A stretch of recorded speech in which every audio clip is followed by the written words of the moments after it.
안녕하십니까. 증시학도의 TV 시청자 여러분, 투자자 여러분 반갑습니다. 네, 저희 증시학도의 TV에서만 특별히 볼 수 있는 코너죠. 네, 반도체를 한 번 더 깊이 DUV처럼 팍 들어가는 내용. 네, 네, 정인성 작가와 함께하는 반도체 이야기 시간이 정말 오랜만에 돌아왔습니다. 정 작가님 어서 오십시오. 네, 안녕하세요. 오랜만입니다. 네, 오랜만입니다. 네.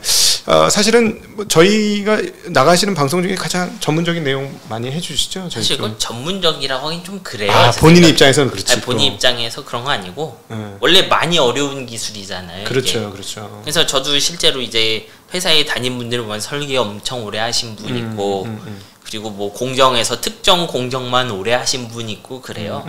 그래서 솔직하게는 제가 하는 건 거의 그 스토리텔링에 가깝죠. 넓고 얕게 가는 거. 근데 이제 저는 이런 생각을 좀 하면서 얘기를 하는 거죠. 예를 들면 지금 어떤 반도체 IT를 아무것도 모르는 분이 식각장치, 그 깎는 거 반도체 제조할 때 그 식각장치의 물질이나 이런 것부터 익히면서 시작하는 게 맞는 것이냐. 그럼요. 어려워요. 예, 그러면 이제 전체적으로 그림을 보고 자신이 좀 더 잘 안다고 생각하는 데 찾아갈 수 있잖아요, 사람들이. 네, 그렇죠. 그런 게 목적이라고 생각하시면 돼요. 그래도 지금 그 정도만 해도 일반인들 입장에서 너무 어려운 내용이에요. 뭐 이거 어려운 기술이니까. 너무 어려운 내용이라서 제가 중간에 조금 그 자꾸 쉽도록 첨가제를 쳐야만 뭐 그런 되는 그런 상황입니다. 사실은 사실은 우리 그 정인성 작가님이 그 회사를 하나 운영하고 있는데 AI 회사예요. 그래서 사실 지금의 AI 상황들을 현장에서 누구보다 얘기 잘해 주실 수 있는 분이 정인성 작가입니다. 많은 분들은 이제 반도체 제국의 미래 저자로 이렇게 소화를 하고 하는데 사실 조금 그거보다 좀 차원이 조금 더 깊습니다. 그거는 일부러 본인이 진짜 개론서로 사람들 알으라고 그냥 하나 개론서 하나 쓰신 거고 실제로 현장에서는 그것과 다르게 사실 근데 이것도 AI 얘기를 같이 하긴 할 건데 이제 여기는 제가 지금 일하는 곳이잖아요. 네. 그래서 저도 잘못하는 것들도 가끔 나오고요. 그러니까 이런 건 좀 필터로 해서 들으셨으면 좋겠어요.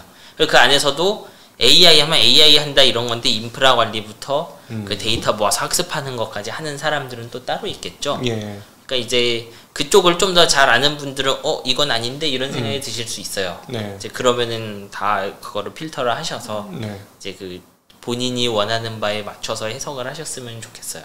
네.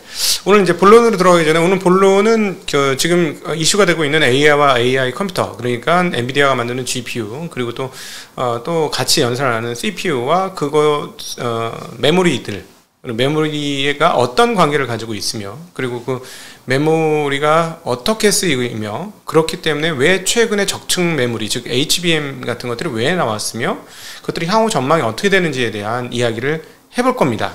근데 그 얘기하기에 앞서서 그냥 좀 몸풀기로 그 최근에 나온 뉴스인데 그 애플 아이폰 15에서 드디어 LPDDR4 사용이 LPDDR5로 넘어가게 됩니다. 그래서 속도가 상당히 빨라질 것이다. 그래서 체감적으로 느껴질 것이다. 막 그러는데 제가 궁금한 건 하나 있어요. 이미 그 예를 들어 갤럭시 고급 사양이나 이런 데서는 LPDDR5를 이전부터 썼을 텐데 왜 애플은 인제서야 DDR4를 쓰다가 DDR5는 인제서야 쓰느냐? 뭐 그 원가 문제도 있을 거고 그거는 뭐 애플한테만 애플이 알 사실인데 그리고 사실 메모리를 우리가 예를 들어 업그레이드를 해도요 꼭 이득이 있다는 보장은 없어요. 그러니까 어떤 프로그램들은요 메모리랑 AP 사이에 통신이 적은 그런 프로그램들도 있고 그렇겠죠. 어떤 프로그램들은 AP랑 메모리 사이에 통신이 많아요. AP와 메모리 사이 통신이 많은 프로그램이 많다면은 쓰는 것이죠. 그러니까 아마 애플 입장에서 그냥 사용자 패턴 봤더니 이제 때구나 뭐 이 정도로 생각했을 것 같아요. 그래서 제가 이제 유력하게 느끼는 거예요. 요번 그 애플 아이폰 15에서 사양적으로 하드웨어 사양적으로 가장 눈에 띄는 변화 중에 하나는 CMOS 칩을 1대 1.14 인치.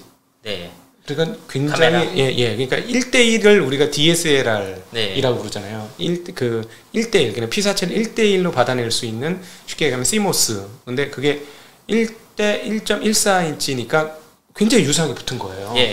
그러면 당연히 그래픽, 그다음에 영상, 사진에 대해서 엄청나게 강조할 것이고 또다시 그러면 그래픽에 대한 수요가 굉장히 더 커지고 메모리의 용량도 커지니 당연히 메모리의 그렇죠. 용량도 커져야 되는 거 아니겠느냐. 그래서 DDR5를 드디어 쓴다. 그럴 수 있습니다. 사실. 그러면 여기서 이제 하나 더 나가서 아직 서론 시작은 안 했는데 제가 이 얘기를 하니까 아무도 안 받아들이는데 사람들이 저는 이 모든 과정들이 애플의 비전 프로를 향한 하나하나의 점증적인 단계다라고 생각이 들어요. 제가 왜 이 얘기를 드리냐면 사실 여러분 그 우리 정혜성 작가님하고 우리가 했던 반도체 이야기가 거의 아카이브처럼 우리 찾아 있습니다. 우리 증시각도기 TV의 정혜성 작가님과 함께 했던 반도체 이야기, 반도체 역사를 보시면 중간에 컴퓨터의 역사도 다 나오거든요. 그래서 컴퓨터 초기 PC 버전을 만들었던 3체제가 있었죠. 세 개의 중요한 회사. 맥킨토시, 아타리, IBM. 이 세 개가 군웅할 거를 하다가 IBM으로 넘어갔잖아요. 그렇죠. 저 가르쳐 주신 거예요. 예, 맞아요. 아카이브 찾아보면 나옵니다. 근데 저는 이번에 애플의 물론 아타리 같은데 뭐 마이너하다고 할 수 있고. 근데 그 저희가 이제 같이 공부한 거를 우리도 적층을 해놨으니까 그걸 기준으로 봤을 때 2세대 컴퓨터가 사실은 뭐 다양한 세대라고 할 수 있지만 이렇게 대중적으로 알려진 게 첫 번째는 PC가 1세대 컴퓨터라고 지칭을 한다면 네. 2세대 컴퓨터는 이 모바일 폰, 핸드폰이 네. 2세대 컴퓨터로 볼 수 있잖아요. 예. 그러니까 1세대 때 그 밀렸던 원래는 이길 수 있었으나 그러니까 그 MS한테 네. 이를 갈고 있는 거겠지. MS가 IBM하고 붙어 먹으면서 네. 인텔은 뭐 어쩔 수 없고 인텔은 어쩔 수 없는 거였고 그래서 IBM에 천하통일을 했고 그 PC 시대에서 거의 퇴장될 뻔하다가 절치부심 모바일 핸드폰으로 모바일 PC라는 거 즉 우리가 쓰고 있는 핸드폰으로 네, 부활을 했고요. 저는 이번 게 그 3세대인 것 같은 거예요. 애플의 그 이제 다만 아직은 좀 뚫고 갈 길이 많죠. 네. 이제 VR이 대두할 거라고 믿은 사람은 사실 15년부터도 있긴 했잖아요. 그렇죠. 네. 근데 보면 그때마다 VR을 가로막는 건 연산 능력이랑 그렇지. 무게예요. 그렇지. 근데 지금 이 애플이 내놓은 그 VR도 무게를 딱 놓고 보면 사실 아주 가볍진 않아요. 그러죠. 네. 이게 좀 독특한 점은 그래픽 처리 능력은 그냥 그래요 생각보다. 왜냐하면 애플 H칩이 들어갔기 때문에 이거는 엔비디아 칩처럼 강력한 3D를 할 수 있는 물건은 아니에요. 대신에 여기는 그 다른 칩이 하나 또 들어가 있는데 얘는 반응 속도가 좋아서 사람의 제스처라든지 뭐 눈이나 이런 거를 전부 감지하는 그런 능력이 뛰어나요. R1 칩 말씀하시는 예, 그렇죠. 거죠? R칩이죠 이름이. R칩, M칩 두 개를 썼습니다. 예. M2 칩, R1 칩을 두 개를 썼습니다 지금. 그래서 이제 저는 애플이 직접 만든 VR 컨텐츠를 보지는 못해서 비전을 아직 말하긴 좀 이르긴 한데 일단 애플의 생각 자체는 VR이 여기서 좀 더 경량화되고 근데 이제 다른 VR과는 달리 손이나 이런 제스처를 잘 본다고 했잖아요. 그러니까 좀 전혀 새로운 입력 기기를 가진 디바이스로는 그렇지. 생각하는 것 같아요. 그렇지. 제가 그 얘기를 아무도 안 하는 거예요. 예. 사실은 컴퓨터의 변화, 세대 변화의 핵심은 입력 장치의 변화잖아요. 예, 사실 되게 중요하죠. 우리 옛날 영화제 마이너리티 리포트 막 손으로 그렇지. 막 이렇게 하고 하잖아요. 그거죠. 네. 이제 기존의 VR들은 그래픽은 좀 좋은 편이지만 그런 게 안 되는 거죠. 그렇죠. 그러니까 그거는 VR이고 그래서 제가 보니까 입력 장치 변화가 확실하게 있네. 눈과 손가락과 나중에 보이스까지 받아주면 확실한 3세대 컴퓨터가 되겠구나 라는 생각이거든요. 제가 잘못 생각하는 겁니까? 뭐 이런 거 이제 어떤 휴대장치 내지는 업무용 장치가 될 수도 있죠. 다만 중요한 건 이제 여기서 그래서 입력 렉이 굉장히 적은데 이걸로 할 수 있는 킬러 애플리케이션이 있느냐? 그쵸. 그건 뭐 이제 그건 시간의 문제 아니겠습니까? 이제 그런 시간의 문제면 좋은데 어떤 프로그램이나 어떤 디바이스들은 그렇게 해서 킬러 앱을 못 얻어낸 경우들도 있죠, 사실. 네, 그렇군요. 예를 들면 폴드 같은 것도 되게 이쁘긴 한데 원래는 폴드가 정말 많이 팔리려면 폴드에서만 되고 그렇지. 근데 굉장히 그 편리한 무언가가 있어야 되는 거예요. 네네. 그래야 사람들이 쉽게 말하면 프로그램 때문에 폴드를 사는 거죠. 네. 그 게임기들, 플레이스테이션, 엑스박스 이런 것도요. 특정 게임을 하기 위해서 한 70만 원 기계를 사는 사람들이 있어요, 실제로. 네. 많죠, 되려. 네. 이 게임 하나 하려고 살 거야, 뭐 이런 식인 거예요. 예를 들자면 폴더가 킬러 앱으로 성공하려면 접어서 보는 접어서 보는 게임이라든가 접었을 때 디스플레이가 활용 점정되는 어떤 썸띵 그런 앱이 있었으면 엄청나게 팔렸을 그렇죠. 수도 있다. 그냥 화면이 커졌다 작아졌다 이런 게 아니고 왜냐하면 예를 들면 제가 게임 한다 그러면 여기 뭐 넓은 화면으로 하고 싶으면 사실 어떻게 보면은 패드도 있고 그렇지. 뭐 그런 대안이 꽤 많거든요. 뭐 좋긴 하지만 휴대성 상에서. 근데 이제 저도 상상력이 없으니까 못 만든 거겠죠, 그런 앱을. 근데 만약 폴드만으로 되는 앱이 굉장히 우리한테 신선함을 준다.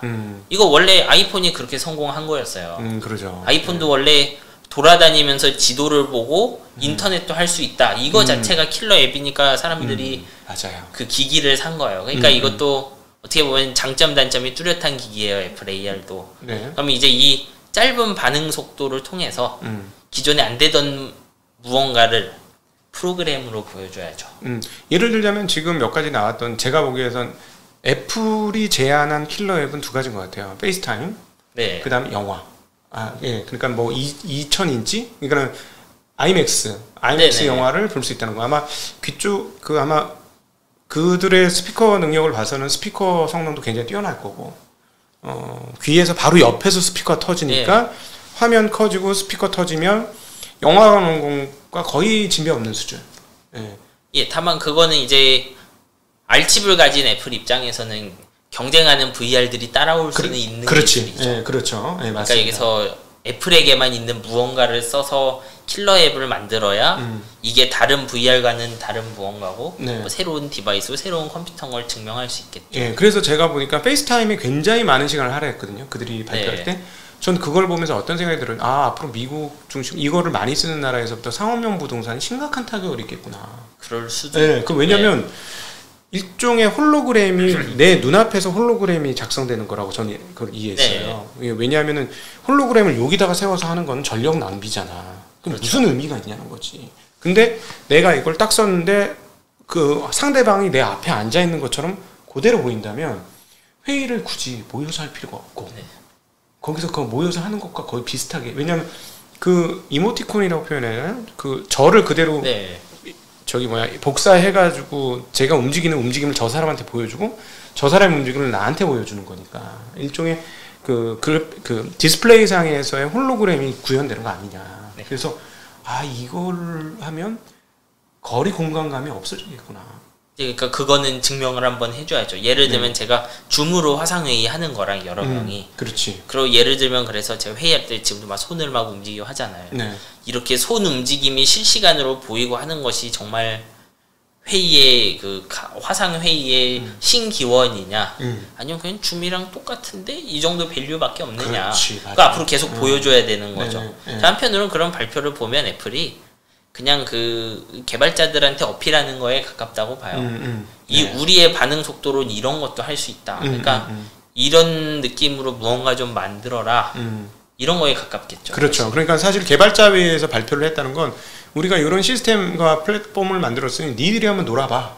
결국 이거잖아요. 그래서 개발자들이 호응해주면 성공할 수 있는 거고. 그렇죠. 개발자들의 상상력이 소비자들의 필요와 그 가려운 데를 긁어주고 꼭 한번 해보고 싶었던 어떤 숨어있는 욕구들을 튀어주면 이 기기가 성공하는 거고. 맞습니다. 그렇지 못하면 이거 성공 못할 수도 있는 거고. 그런 상황인 거잖아요. 그렇게 보면 이런 기계들은 다 스마트폰 같은 것도 그 아까 말했던 플레이스테이션, 엑스박스 같은 비즈니스와 비슷한 면이 있어요.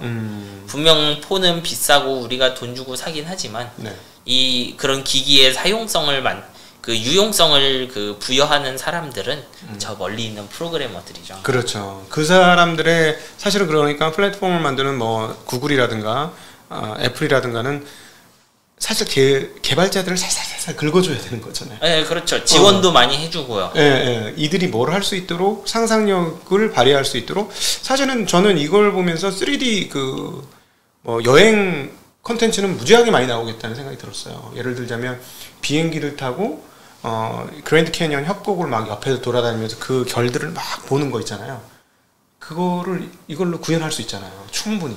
대신 이제 애플 H칩은 그래픽 성능은 좋은 편이 아니니까 VR 중에 이거는 조금 고민해봐요. 정말 그러면은 우리가 진짜 같이 그랜드 캐니언을 날 수 있겠느냐 이걸로. 이 영화를 트는 거랑 3D로 렌더링 하는 건 많이 다르거든요, 네. 실제로. 예. 그래서 이 그랜드 캐니언 영상을 보여주면 괜찮겠지만 3차원으로 뭔가 보여준다고 하면 현실적인 경험을 주긴 좀 힘들 수 있어요. 그렇죠. 네, 불칩은. 그거는 사실 디스플레이 한계도 분명히 있을 것 같아요. 그 디스플레이보다 이 경우는 HB가 가진 그래픽 능력의 한계죠. 네. 그 VR에 들어가 있는. 그래서 보면 하드웨어에서 보면 제가 이번에 애플의 그 비전 프로를 보면서 느꼈던 게 하드웨어가 못 따라오는구나.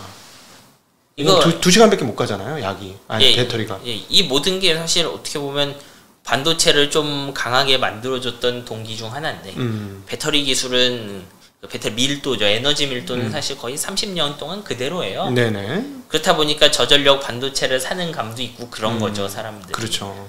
그 제약은 사실 그대로 여기도 적용돼요.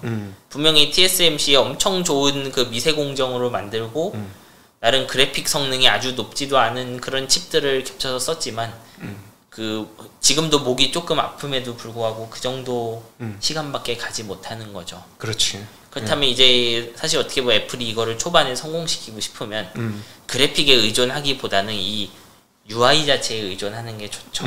이 비전 프로가 주는. 네네네. 그렇죠. 이 특색 있는 거, 눈과 손가락을 움직이는 이 기능. 왜냐하면 고급 그래픽은 그 대가, 파워를 많이 쓸 수밖에 없어요 지금. 네네. 계속 좋아지고는 있지만 뭐 여전하죠 사실. 예를 들면 그러면 이게 지금 1세대니까 한 3에서 5세대 정도쯤 가면 무게도 아무래도 좀 가벼워질 거고 그때의 칩 성능도 좋아질 거고 그러면은 훨씬 더 그래픽 환경으로 넘어가면서 6G 그러니까 6세대 그 통신이나 이런 것도 끌어올 수 있는 거 아닙니까? 잘 풀릴 경우에 한해서. 네, 그렇죠. 그렇게 될 수도 있죠. 그죠. 근데 이게 그 지금 하드웨어 벽에 분명히 부딪힌 것 같다는 느낌 드는데. 네, 이게 GPU도 계속 보면 칩 크기도 커지고 옛날만큼 드라마틱하게 성능이 높아지지 않아요. 우리가 그 동안에 공부했던 것처럼 미세 공정이 점점 어려워지기 때문에 그렇습니다. 왜냐하면 엔비디아 계속 성능이 좋아지긴 하지만 옛날만큼은 2배씩 빨라지고 하지 않잖아요. 그렇죠. 그건 엔비디아의 탓이 아니고 그냥 이제 어떻게 보면 애플도 설계 회사로서 강력한 회사고 엔비디아도 강하고 인텔도 강하고 한데 동일한 물리적 한계에 부딪혀 있을 뿐인 거죠, 얘들은. 그러니까 이런 것도 함께 고려를 하는 게 좋겠죠. 저는 그래서 5년, 6년 이제 길지도 짧지도 않은 시간이라고 생각해요. 저 예전이면 훨씬 빠른 시간 내로 훨씬 높은 그래픽이 나왔을 거라고 믿는데 지금은 이제 되려 이 그래픽이 빨리 올라가지 않을 걸 전제하고 컨텐츠 기획 이런 쪽이 더 중요하지 않는가 여기서는. 컨텐츠 기획을 아예 하드웨어에 좋아질 걸 너무 예상하지 말고 과거처럼. 옛날엔 그렇게 예상하고 일을 하기도 했거든요. 지금은 그렇게 일 안 하죠. 예를 들어 게임 회사가 엄청난 파워풀한 그래픽을 넣어서 실사처럼 느낌을 줘서 이거 사람들이 이제는 고급 그래픽을 좋아해 해서 옛날엔 지를 수 있었지. 그거 만드는 동안 2년 걸리는 동안에 하드웨어가 좋아져서 받아줬으니까. 근데 이제부터는 그렇게 질러가지고는 안 돌아간다는 거예요, 프로그램이 그 컴퓨터 안에서. 맞아요. 네, 그런 일이 벌어진다는 거죠. 어쨌든 이렇게 되면 하드웨어 측면에서 보면 파운드리의 중요성은 이미 엄청나게 중요해졌지만 여전히 엄청나게 중요한 상황 아니겠습니까? 뭐 파운드리는 계속 중요할 거예요. 그래서 그 마지막 한 방울을 짜내야 하는 것도 있고 그리고 결국 아무리 설계를 해도 미세 공정을 통한 그 추가적인 소자가 없으면 특히 그래픽 같은 경우는 소자 개수가 굉장히 크리티컬해요. 왜냐하면 CPU랑 달리 동작 속도를 희생하고서라도 소자를 많이 투입하면 큰 칩을 만들면 성능을 높이고 전력 소모를 좀 성능 대비 전력 소모를 줄일 수는 있거든요. 그러니까 우리가 여기 미세화에서 이제 턱턱 막히기 시작한다면 이제 칩을 여러 개 엮어서 쓴다든지 해서라도 좀 해결하는 방법은 존재하는 거죠. 자, 그래서 이제 그 그래픽의 시대가 됐습니다. GPU의 시대가 됐고 어떤 분들은 CPU는 이제 없어지는 거 아니냐라고 생각하시는 분이 있는데 요거에 대해서 간단하게 좀 설명을 좀 해주시고 넘어가야 될 것 같아요. 이거 다루긴 할 건데 그렇지 않습니다. 사실.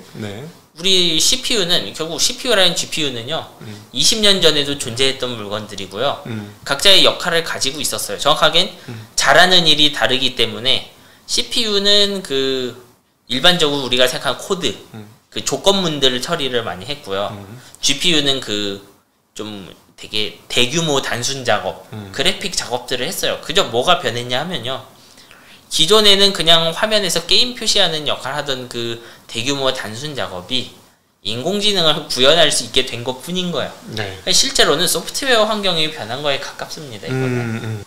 결국은 이제 AI가 이렇게 생성돼서 여기까지 온 거는 결국은 AI의 구조를 사람 두뇌와 유사한 구조로 사람 그렇죠. 두뇌가 추론하는 거를 따라서 하다 보니 사람 머리가 생각보다 그렇게 똑똑하지 않더라는 거야. 수학 문제 풀 때처럼. 그러니까 인간 뇌의 그 단위 세포들은 구조가 복잡할 리가 없잖아요. 네. CPU는 뭐 금속층이 10개가 넘고 소자가 수십억 개 엮여서 막 얽히설키 얽혀있는 형태인데 인간 뇌세포들은 그냥 놓고 보면 뇌세포 하나 있고 나한테 입력을 주는 뇌세포 몇 개, 출력을 주는 내가 출력을 보내야 되는 뇌세포 몇 개 이렇게만 되어 있어요. 네. 그런 단순한 물건이 아주 많이 겹쳐 있을 뿐이죠. 그리고 받은 신호를 어느 정도 세기로 다시 다른 애들한테 보내주냐 정도만 차이가 나요. 정도. 네. 그러니까 우리 두뇌가 두뇌의 효율성을 위해서 네. 기억 공간을 굉장히 지금 요즘 애플이 DDR4 쓰는 것처럼 굉장히 아껴 쓰는 구조잖아요. 우리 기억 장치를 함부로 그렇게 막 쓰지 않잖아요. 그러니까 그걸 기억 장치를 많이 쓰면 많이 쓸수록 두뇌에 대한 소모가 많아지고 열량 소모가 많아지고 그러면은 지금이야 풍요의 시대지만 과거 같았으면 굶어 죽기 딱 좋으니까 그렇죠. 최적으로 최소한의 에너지만 탁탁 쓰게 만들기 위해서 컷으로 그냥 기억을 하는 거지. 뭐랄까 이 서사를 다 기억하진 않지 않습니까 머리가? 뭐 인간은 그렇죠. 예, 그러니까 그거를 이용한 게 이제 지금 GPU와 지금 AI인 거고 그러다 보니까 이제 GPU와 메모리의 관계가 과거에는 뭐 그렇게 메모리가 그냥 그랬지. 그냥 단순 메모리 한두 개 꽂고 GPU 하나 꽂고 GPU 하나에 몇 개 뭐 그렇죠. 메모리 꽂고 그냥 끝났는데 AI 와서는 그게 달라진 거죠. 네, 뭐 정확하게 하는 일은 똑같아요. GPU는 네. 속도가 빠른 메모리를 꽂아서 왜냐하면은 원래 그래픽 게임 표시라는 게 화면에 그 게임을 이루는 그 그림을 이루는 점 하나하나가 픽셀이잖아요. 그렇죠. 그 픽셀을 하나씩 연산하는 것뿐이에요. 근데 CPU가 하는 일과 달리 이 픽셀들은 색깔만 정해주면 되죠, 서로. 그러니까 픽셀과 픽셀의 연관성이 없어요. 그래서 GPU라는 칩은 병렬로 처리하는 능력이 강해요. 복잡하지 않은, 그러니까 픽셀과 픽셀의 상호작용은 없는데 그런 녀석들을 따로따로 계산하는 능력이 좋을 뿐인 거죠. 그러니까 숫자 여러 개를 한꺼번에 빵 읽는 거예요. 그렇죠. 그렇죠? 그런 개념이죠. 예전 이 숫자끼리의 연산 관계는 CPU가 하는 일이고 예. CPU 뭐가 이렇게 똥 하고 있네. 뭐 4, 3, 2, 1 이거를 한꺼번에 빵 하고 예. 읽어주는 거죠. 그래서 네. GPU는 이런 식으로 움직여요. 숫자 10,000개가 있으면 숫자 10,000개에다 숫자 3을 곱한 다음에 2를 더하고 빼라 이런 걸 잘하고요. CPU가 잘하는 일은 어떤 것들이냐면 첫 번째 숫자를 읽었는데 첫 번째 숫자가 네 번째 숫자보다 크면 뭐 예를 들면은 증시각도기 출현하고 이거보다 작으면 어디 딴 데 출현하고 조건이 있죠. 네. 이 조건은 지금 보시면 알지만 처음에 몇 번째 숫자를 읽고 그 크기를 비교하라 그랬죠. 네. 첫 번째 숫자를 읽지 않으면 두 번째 일을 할 수 없죠. 비교해야 되니까. 그렇죠. 그런 걸 잘합니다. CPU는. CPU가. 네. 그래서 시대가 실제로 변한 건 어떤 식으로 변했냐 하면 이런 형태로 뭐 하면 뭐 해라 하는 프로그램보다 지금 인공지능 그냥 인공신경망을 만들어 놓고 데이터를 마구마구 투입하면 결과가 나오는 형태로 프로그램이 변했기 때문에 GPU가 떠오른 거죠. 그러니까 파라미터 숫자가 사실은 사람이 하는 것보다 어떤 측면에서 보면 AI가 되게 비효율적인 거죠. 어떤 답을 내기 위해서 사람은 자기가 그동안에 했던 것 중에 그걸 쏙 뽑아서 그걸 연산해가지고 추론해서 요즘 메타인지라고 하는데 그걸 해서 이렇게 이야기를 하는데 얘는 그냥 대놓고 다 읽어버리는 거 아니에요. 모든 데이터를 한꺼번에 쭉 다 읽어서 그 중에 적합한 걸 하나 뽑는 그런 개념 아닙니까? 근데 사실 사람도 MRI 찍으면 뇌가 여기저기 활성되잖아요. 되게 지엽적인 대화만 해도 그렇게 보면 또 아주 다르진 않을 거예요. 네, 구조는 같은데 사실은 세상의 모든 지혜를 넣어주고 싶으니까 그래서 총 연산해야 하는 개수, 파라미터의 개수가 뭐 조 단위로 이제 넘어가는 그런 개념으로 봐야 되겠죠. 사실 그렇게밖에 할 줄 모르는 거죠. 지금 그러니까 완벽히 이해하고 있는 것은 아닌 거죠, 생물을. 그렇죠. 그러니까는 이해를 못하니까 데이터를 왕창 때려 박아가지고 그 중에서 유사성과 뭐 예를 들어 동의성이 높은 거로 그냥 뽑아서 내는 그런 개념이라고. 네. 사실 되게 신비로워요. 뭐 그런 거를 분석하는 것도 그렇고 우리가 데이터 놓고 학습시킨 다음에 한 번도 안 본 문제를 내면 얘는 맞추긴 해요. 그러면 실제로 그 안에 들어가 있는 인공세포들을 전부 거치면서 마소수점 계산을 막 하더니 마지막에 점수가 딱 튀어나오거든요. 그러면 또 답이 나와요. 그 상태에서. 사람으로 치면은 이쪽 기억뇌가 이따만큼 큰 머리가 이만한 사람일 것 같아. 되게 단순한데. 아니, 사람도 구조는 그렇잖아요. 네. 예를 들면 제가 이제 각도기님한테 1 더하기 1을 더하라고 시키고 MRI 찍으면 네.